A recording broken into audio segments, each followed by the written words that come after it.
Dis-nous, pasteur. Père éternel, nous te rendons grâce et nous te disons merci pour ta fidélité. Te disons merci pour cette bonté que tu as renouvelée pour nous encore ce matin. Dans la bonté d'aujourd'hui, tu as mis tous ces dons que j'avais besoin pour avoir la meilleure journée de ma vie. Dans cette bonté que tu as renouvelée, nous avons la bonne santé, nous avons la réussite, nous avons une inspiration fraîche, nous avons la capacité de te voir différemment d'hier. Merci parce que je ne fonctionne pas avec la bonté d'hier, la bonté usée, mais c'est une nouvelle onction, une nouvelle grâce, une nouvelle grâce que je peux avoir aujourd'hui, une nouvelle bénédiction qui m'attend. Merci pour ta bonté. Nous te recommandons ces instants. Saint-Esprit de Dieu, viens nous conduire dans ta vérité, ta sagesse, toi qui es notre tout. Sans toi, c'est impossible de survivre. Tu es notre enseignant, tu es notre guide, viens éclairer nos pensées, que la sémence qui est la parole que nous allons sortir à ce moment, que nous allons partager, nous introduise dans une dimension de lumière que nous n'avions pas avant, pour que nous puissions produire des fruits dignes de repentance. Que toute la gloire te revienne, Seigneur. Je te recommande chaque maison dans laquelle nous sommes connectés, chaque voiture, partout où nous sommes, que ça soit ton temple, que ta présence inonde ce lieu. Au nom de Jésus-Christ, j'ai ainsi prié. Amen, amen. Shalom, shalom à tous. Bienvenue dans ce dernier numéro Dis-nous, pasteur. Nous avons commencé ce voyage depuis le lundi et nous sommes aujourd'hui à la fin. Nous rendons grâce à Dieu pour sa faveur. J'espère que tu as été béni, que tu ne vas plus rester au lit, tu vas travailler. J'espère que tu vas reconsidérer ta façon de voir les autres. J'espère que tu vas te connecter à la grâce que le Seigneur t'a envoyée et que le Seigneur nous fera du bien. Alors aujourd'hui, je viens clôturer avec un numéro spécial. Je ne sais pas si c'est la clôture ou c'est le début, pour vous promettre que je reviens. Et je t'assure que tu ne vas pas regretter si je reviens. Aujourd'hui, je viens avec ce sujet spécial, te dire que tu es le gérant de Dieu. Tu es celui qui garde le trésor de Dieu. Tu es celui à qui Dieu a fait confiance pour donner sa richesse, que tu puisses jouir de cela. Alors, j'ai envie de te dire que tu es le CEO de l'entreprise de Dieu. Tu as envie peut-être, ton boss, tu as envie peut-être quelqu'un qui a réussi. Je viens t'annoncer que toi aussi, tu as les mêmes capacités. Tu as reçu ce que lui aussi a reçu. Alors, je pars dans Matthieu 25, 14 jusqu'à 30. C'est long, mais je vais le faire parce que je sais que ça fait longtemps que tu n'as pas lu ta Bible.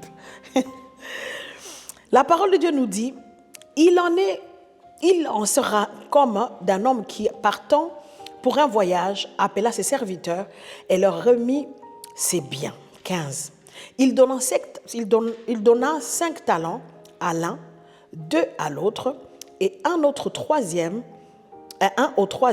à chacun selon sa capacité, et il partit.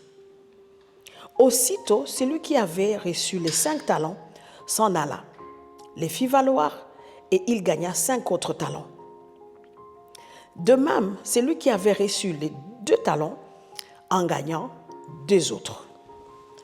Celui qui en avait reçu qu'un alla faire un creux dans la terre et cacha l'argent de son maître.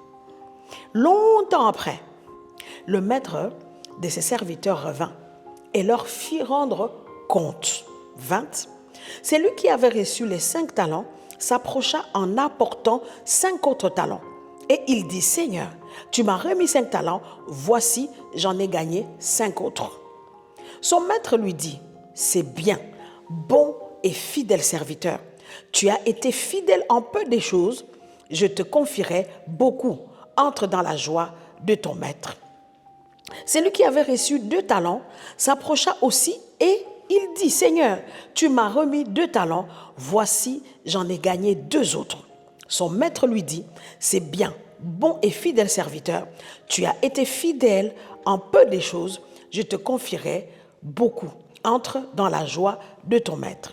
Celui qui avait reçu 15 talents s'approcha ensuite et il dit, Seigneur, je savais que tu es un homme dur, qui moissonne où tu n'as pas semé et qui amasse où tu n'as pas vanné. J'ai eu peur et je suis allé cacher ton talent dans la terre. Voici, prends ce qui est à toi. Son maître lui répondit, serviteur méchant et paresseux. Tu savais, je moissonne où je n'ai pas semé, et que j'amasse où je n'ai pas avané. Il te fallait donc remettre mon argent au banquier, et à mon retour, j'aurais retiré ce qui était à moi avec intérêt. Ôtez-lui donc les talents et donnez-le à celui qui a les 10 talents. Car on donnera à celui qui a, et il sera dans l'abondance, mais à celui qui n'a pas, on ôtera même ce qu'il a. 30e verset. Et le serviteur inutile, jetez-le dans les ténèbres du dehors, où il y aura des pleurs et des grincements des dents. Cette histoire, notre lecture était longue, mais il fallait, parce que je sais que ça fait longtemps que tu n'as pas lu, ou bien tu n'as jamais entendu parler de cette histoire. C'est l'histoire des talents. Je t'ai dit qu'on développait ce thème qui te dit que tu es le gérant de Dieu.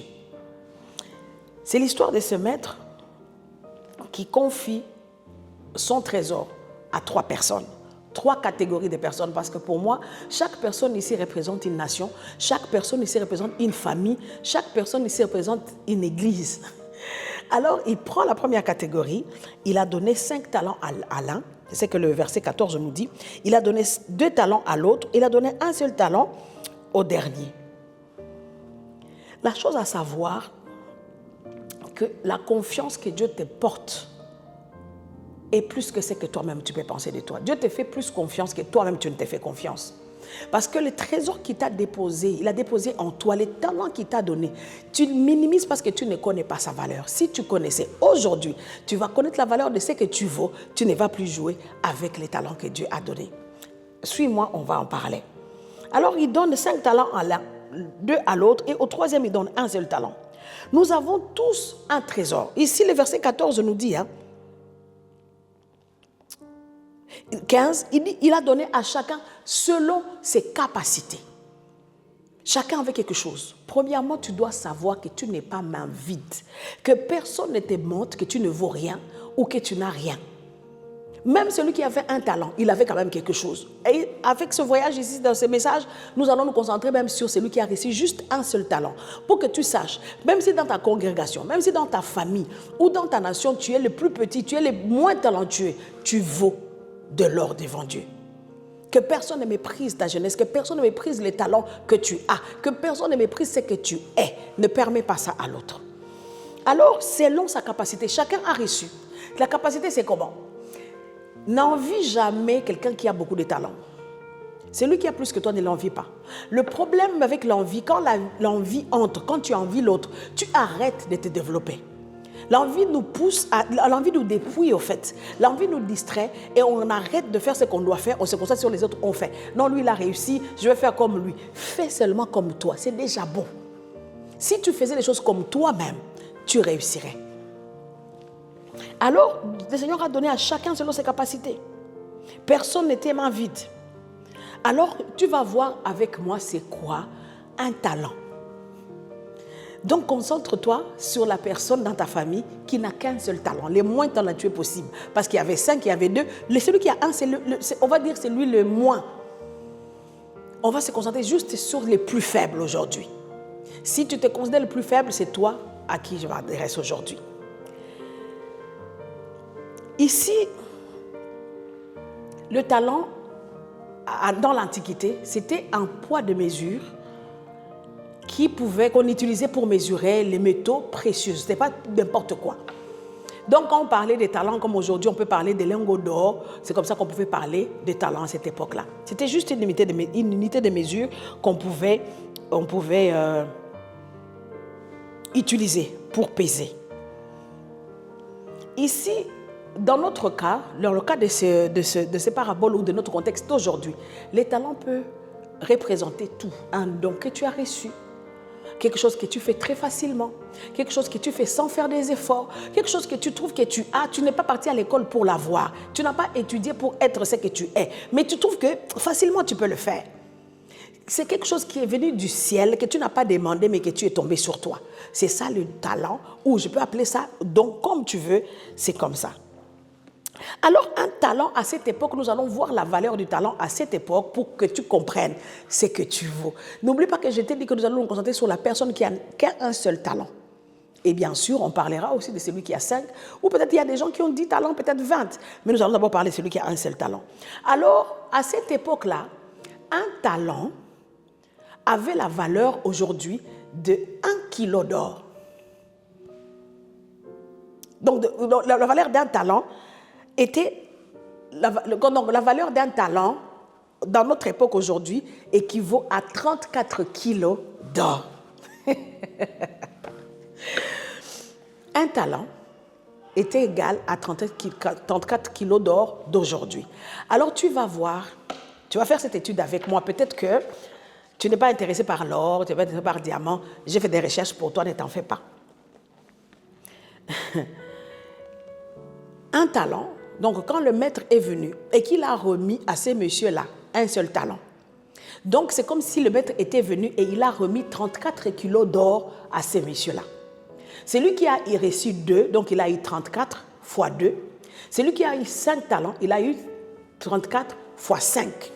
Comprends avec moi que 34 kilos d'or, ce n'est pas moindre. Toi qui m'écoutes, si tu viens du même pays que moi, tu sais que l'or ne blague pas avec. Tu sais combien l'or, la valeur de l'or. Alors, on va faire des calculs simples, vraiment très pratiques. Le cours actuel de l'or, ça dépend de comment, où est-ce que tu regardes, à quel marché tu es. Le cours actuel d'or, 1 kilo d'or, vaut 95 19,74 euros. Je parle en euros parce que je suis en Belgique. Alors, comprends que 1 kilo est égal à plus de 95 000 euros. Maintenant, le maître a remis à la personne 34 kilos d'or. Donc, tu vas faire avec moi. On va le faire ensemble, comme ça tu comprends. Prends ta calculatrice, peut-être que tu penses que le mien ne fonctionne pas. On va faire 95 000 fois 34. 95 000 fois 34, ça nous fait 3 230,671,2 euros. Maintenant, celui qui a un talent, qui se néglige et qui dit « moi je ne vaux rien, moi je ne sais rien faire, moi je suis le moindre de ma famille », je viens te dire que tu vaux plus que 3 millions d'euros. C'est lui qui dit que non, dans ma famille, moi je n'ai pas réussi, Dieu ne m'a pas donné grand-chose, il m'a donné juste un talent. N'oublie pas que Dieu t'a remis 3 millions. C'est lui qui dit dans l'église, moi je ne fais rien dans l'église parce que Dieu ne m'a rien donné. Le peu que tu peux faire là, devant Dieu, ça a la valeur de plus de 3 millions d'euros. Alors ne néglige pas ce que tu as reçu. Alors ma question aujourd'hui, je vais te demander, qu'est-ce que tu as comme talent? C'est quoi ton talent finalement?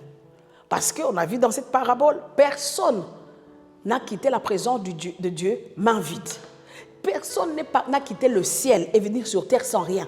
Le moindre de tous a un talent. Donc le moins cher que Dieu a envoyé sur terre vaut plus de 3 millions d'euros. Comprends qu'il n'y a que toi qui te minimises. Maintenant, tu vas voir avec moi. Si celui qui a un talent vaut plus de 3 millions, donc celui qui a 2 talents va avoir la valeur de plus de 6 millions. Celui qui a 5 talents, il va avoir la valeur de plus de 17 millions. Tu comprends que l'investissement de Dieu n'est pas venu en vain. C'est que toi qui te minimises, mais Dieu t'a donné quelque chose qui a beaucoup de valeur. Maintenant, regarde ici. Celui qui a reçu un talent, quand le maître vient, il ouvre sa bouche et ose parler. Je te dis à toi qui m'écoutes, qui a reçu un talent et qui n'en fait rien, qui l'a pris et que tu es parti le mettre sous terre, n'oublie pas que Jésus revient. Le maître viendra demander le rapport de ce qu'il t'a donné. Personne n'est venu sur terre avec de l'argent. Je n'ai pas entendu que quelqu'un est né avec les millions. Personne. Il est né avec un talent. Ou avec 2, ou avec 5, ou avec plusieurs.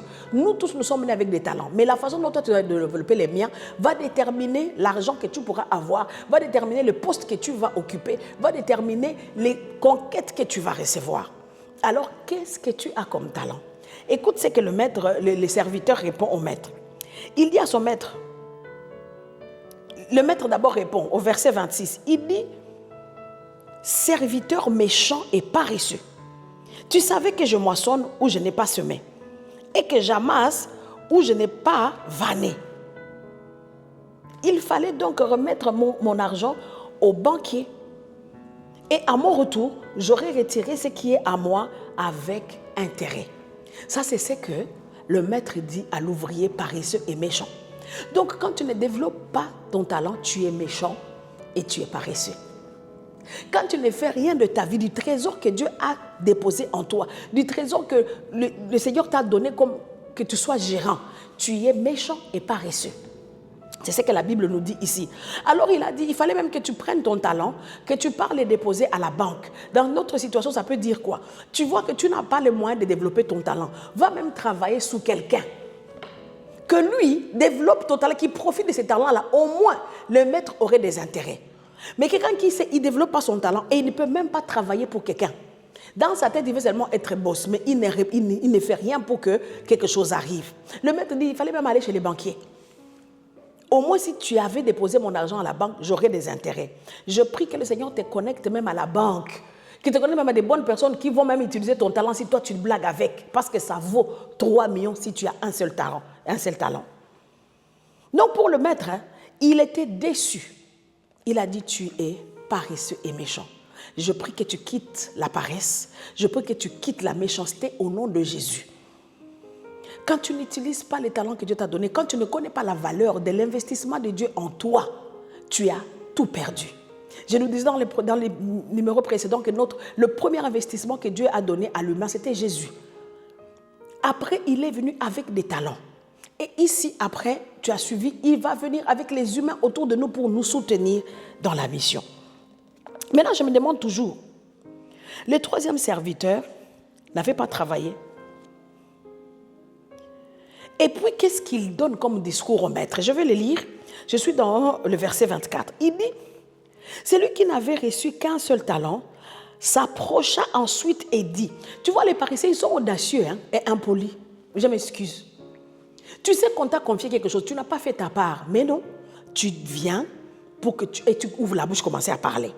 Il dit, Seigneur, je sais que tu es un homme dur qui moissonne où tu n'as pas semé, qui amasse où tu n'as pas vanné. La première des choses, le serviteur paresseux n'a pas menti. Parce que le Seigneur lui-même était d'accord avec lui. Et moi, je réfléchis, je dis, mais non, il avait raison. Oui. Le Seigneur est un boss dur. Le Seigneur ne blague pas. Lui n'a pas de temps à perdre avec toi. Il est là, il est patient, mais il espère tous les jours que tu vas te réveiller. Il espère tous les jours que tu vas reconsidérer et que tu vas arrêter la méchanceté, de ne pas utiliser la gestion, au fait, de ne pas gérer ce qu'il t'a confié. Tu vas comprendre que le Seigneur est dur. Lui-même, il vient sur terre. Jésus vient, il dit, il a formé des disciples. Dans le mot disciple, il y a la discipline. Jésus n'a pas formé des paresseux, des gens qui ne savent rien faire, des gens qui tâtonnent. Il a formé, et il nous a dit, la mission nous a donné, allez. Il ne nous a pas demandé d'aller de faire de toutes les nations les prophètes, de toutes les nations les apôtres, de toutes les nations des disciples. Donc il nous a envoyés pour discipliner la terre. Tout évangile qui ne t'appelle pas à la discipline n'est pas l'évangile de Jésus. Et c'est pour ça que tu vas voir que le diable combat les églises. C'est là qu'il y a les gens, des désordres, des distractions, là au milieu de nous. Et pourtant, Jésus est venu pour que nous puissions être disciplinés normalement. Quand le gouvernement chercherait des gens honnêtes, il viendrait les chercher à l'église. Quand on chercherait des gens honnêtes et des gens disciplinés, c'est à l'église qu'on viendrait. Mais est-ce que c'est le cas aujourd'hui? Je ne sais pas. Il dit, je sais que tu viens amasser là où tu n'as pas semé. Moi, je comprends que le Seigneur soit dur. Vu la valeur de son investissement, il a les droits d'être dur. Moi, je me dis, si aujourd'hui, j'ai 3 millions, plus de 3 millions d'euros, et je confie ça à Papa John, mais je ne vais pas dormir. Je vais mettre des caméras partout dans sa maison, dans chaque pièce et chaque coin et recoin, pour savoir comment il gère mon argent. Est-ce qu'il ne mange pas mes 3 millions? Comment il les gère? Et tu vas dire que je suis dur. Non, non, non. La valeur de mon investissement me pousse à être dur. Maintenant, toi, Dieu investit cela en toi et tu veux qu'il soit à la plage. C'est un maître Dieu parce que son investissement a beaucoup de valeur. Et puis Dieu fait tout pour que son investissement produise. Tout le matin, il renouvelle sa bonté pour nous. Tout le matin, il fait pleuvoir sa pluie. Il fait lever son soleil. Il met tout en œuvre pour que nous puissions être en forme. Alors je prie que tu valorises les talents que Dieu t'a donnés. Deuxième point, le serviteur reproche au maître qu'il moissonne où il n'a pas semé. Tu dois comprendre que le Seigneur ne doit jamais, il ne viendra jamais semer à ta place. Oublie cela. Il a dit que tout était accompli à la croix. Avant cela, à la création, Jésus, le Seigneur, le Père s'est reposé le 7e jour. Il a fini.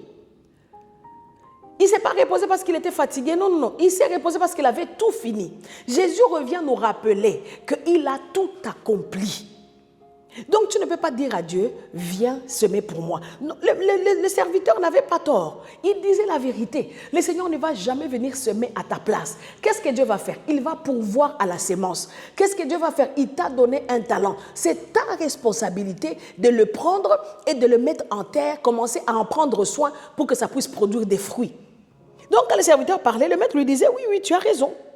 Tu as raison. Je ne vais jamais venir semer à ta place. Il y a des choses que Dieu ne va jamais faire pour toi. Et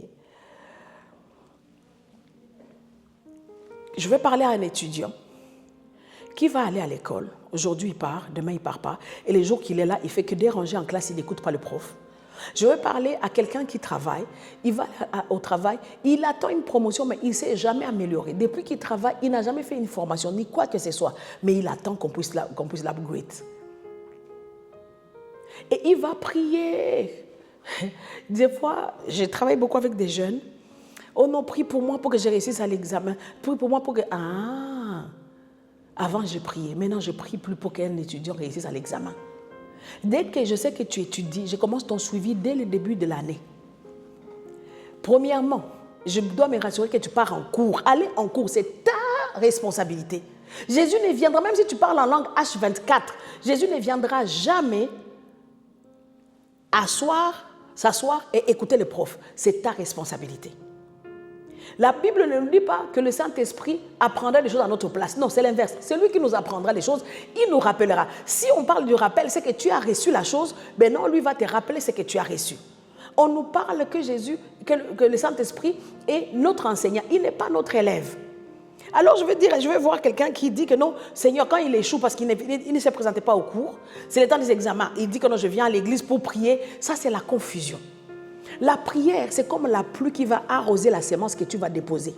Tu as étudié, la prière, tu vas prier, la grâce de Dieu va tomber sur toi, et là, le Seigneur va te rappeler, le Saint-Esprit va te rappeler ce que tu as étudié. Mais les gens veulent qu'on dise que le Saint-Esprit va te donner les questionnaires d'examen. Ça arrive. Dieu peut faire tout ce qu'il veut. Moi, je suis déjà à croire que ce que Dieu ne peut pas faire n'existe pas. Mais ce n'est pas tout le monde. Pour toi là qui m'écoute, tu dois étudier pour réussir. Tu dois être en classe, tu dois écouter le prof, tu dois prendre note et quand tu rentres à la maison, tu étudies. Là seulement, tu pourras parler de la prière.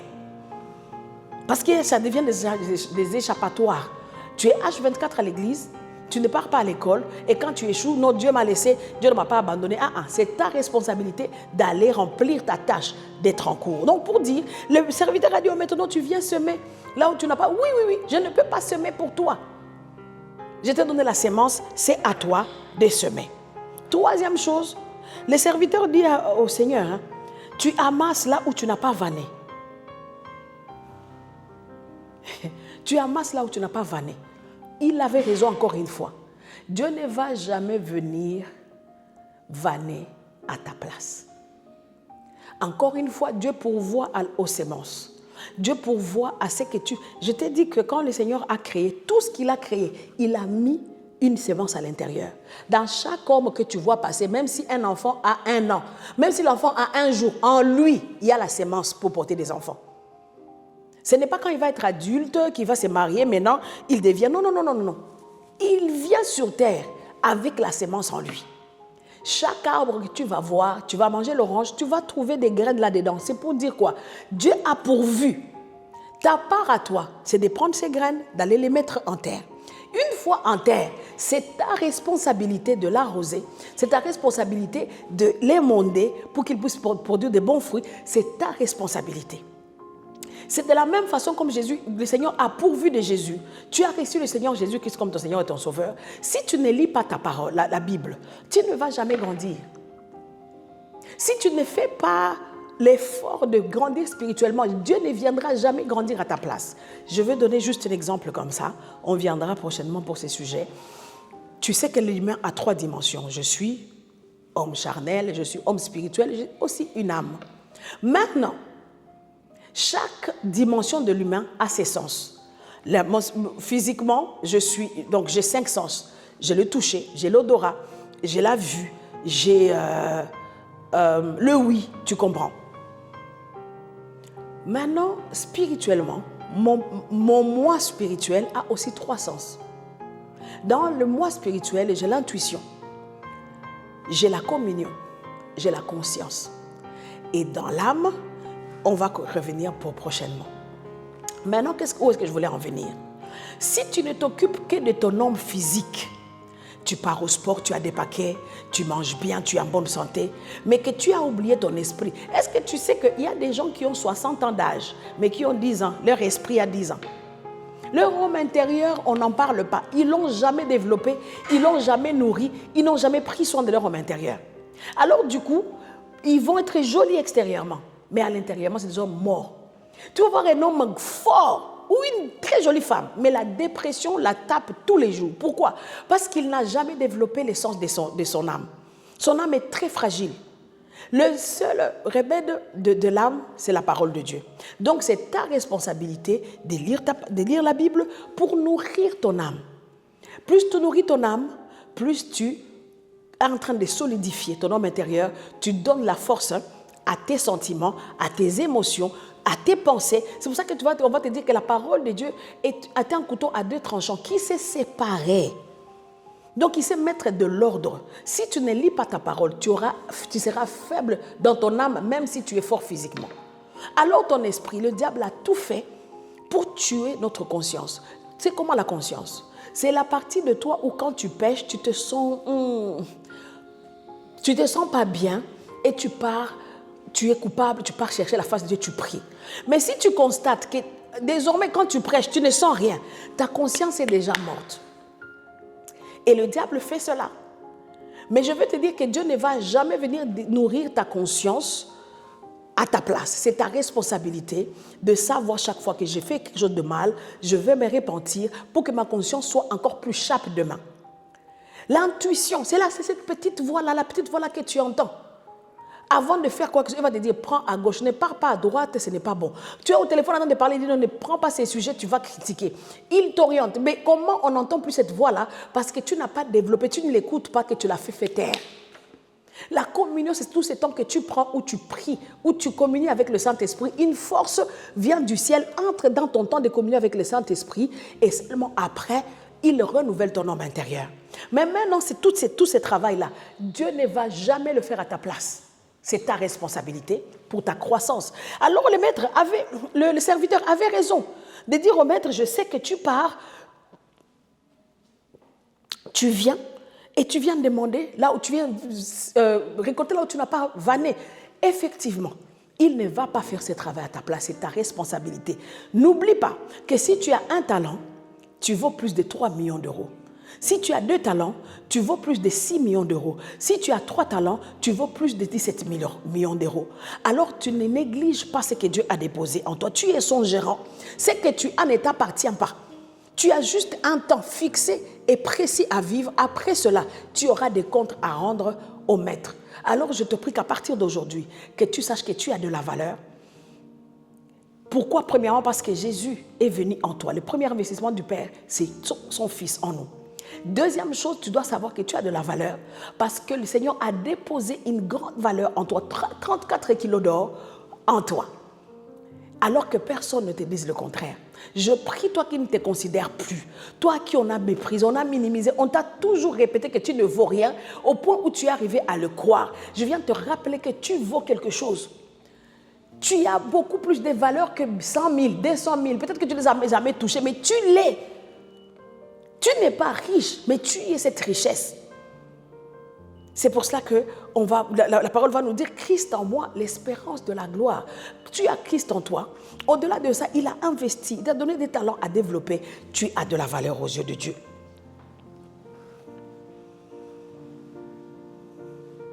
Et tu vas comprendre que finalement, tu as tout ce qu'il te faut pour aller au ciel. Tu as tout ce qu'il te faut pour réussir sur terre. Je ne suis pas du genre à dire qu'il faut souffrir pour aller au ciel. Non, non. Jésus a fait tout. Je veux passer par la délivrance. Je veux me battre pour me détacher de tout lien qui me réclame. Je veux travailler mon homme intérieur pour croître, pour grandir. Je veux travailler mon homme intérieur pour avoir une dimension spirituelle qu'il me faut pour la stabilité. Parce que je vais croire que tout ce qui vient du ciel passe par mon esprit pour affecter mon âme, pour que mon physique puisse l'amener à l'existence. Je vais faire ce travail. À partir d'aujourd'hui, j'ai pris que tu ne laisses plus Dieu venir semer à ta place, que tu ne laisses plus Dieu venir entretenir ton talent à ta place. Il t'a pris comme son gérant. Il s'est investi en toi. À partir d'aujourd'hui, tu vas te lever et faire valoir les trésors que le Seigneur a investis en toi. Nous allons prier. Tu vas prier après avec moi et dire à Dieu, s'il te plaît, Seigneur, tu as investi en moi. Peut-être que j'ai été méprisé. Peut-être que j'ai reçu des insultes, que ce soit à l'école, que ce soit au travail, que ce soit dans la famille, que ce soit à l'église. Les gens sont blessés. Peu importe ce que tu as reçu, peu importe là où tu es maintenant, qu'est-ce que tu traverses maintenant, lève-toi. L'investissement de Dieu est en toi et Dieu ne va pas te lâcher. Pourquoi? Parce qu'il y a un trésor en toi. Tu te demandes pourquoi Dieu ne me lâche pas, pourquoi moi chaque fois je tombe, je me relève. Dieu ne va pas te lâcher parce qu'il a investi en toi. Alors nous allons prier que le Seigneur te rende conscient de l'investissement qu'il a déposé en toi, qu'il te rende conscient que tu es le gérant de ses biens et que tu ne vas pas être comme le serviteur paresseux et méchant qui n'a rien fait du trésor que le maître lui a donné. Tu lèves tes deux mains, je prie avec toi. Père éternel, je te rends grâce et te dis merci encore une fois pour ce temps que tu nous as permis de passer. Ces derniers numéros de Dis-nous, pasteur. Je veux dire, Seigneur, que je peux être juste ta bouche et c'est toi qui parles à quelqu'un. Peut-être que c'est juste une personne qui va reconsidérer sa valeur aujourd'hui. J'aurai fini ma mission. Je prie, Seigneur, que quelqu'un qui s'est minimisé, qui se méprisait, qu'il puisse reconsidérer la valeur de ton investissement à lui. Jésus en nous, l'espérance de la gloire. Que la personne qui a arrêté de courir, qui se relève et qui continue à courir parce que Christ est en nous. J'ai pris deuxièmement pour la personne qui pense qu'il ne vaut rien, qu'il n'a rien. Tu n'as employé personne sur terre main vide. Que le peu qu'il a en main, qu'il commence à l'utiliser et qu'il commence à le développer. Même si c'est faire des beignets sur le coin de rue, qu'il le fasse. Même si c'est vendre les produits, qu'il le fasse. Tout ce qu'il peut faire, qu'il le fasse. Parce que les talents que tu as déposés, c'est dans celui-là qu'il y a notre richesse. Je prie, Seigneur, que tu réveilles un esprit endormi. Les esprits humains qui n'ont pas de force parce qu'ils développent leur conscience, qui développent leur intuition, qui ne développent pas leur temps de communion avec le Saint-Esprit. Que tu réveilles tes enfants spirituellement au nom de Jésus. Je prie pour une âme qui est blessée, une âme qui est perdue, une âme qui est abattue. Qu'il puisse reprendre la parole, qu'il puisse investir, qu'il prenne le temps de lire la parole, d'étudier la parole, de chercher la parole pour avoir les résultats que tu attends. Je prie pour quelqu'un qui a négligé son corps, qui ne les prend pas en main, qui commence à les détruire, comme c'est ton temple, qu'il puisse reprendre la volonté de l'entretenir. Que toutes les trois dimensions de l'humain soient prises en charge parce que tu es celui qui a déposé ton esprit en nous. Nous sommes les temples du Saint-Esprit. Et c'est notre responsabilité d'entretenir cette relation. Merci Père de réveiller quelqu'un qui était endormi et que tu puisses nous rappeler que tu as investi en nous. Nous ne pouvons pas échouer. Au nom de Jésus-Christ, j'ai ainsi prié. Amen, amen. Dis-nous, pasteur.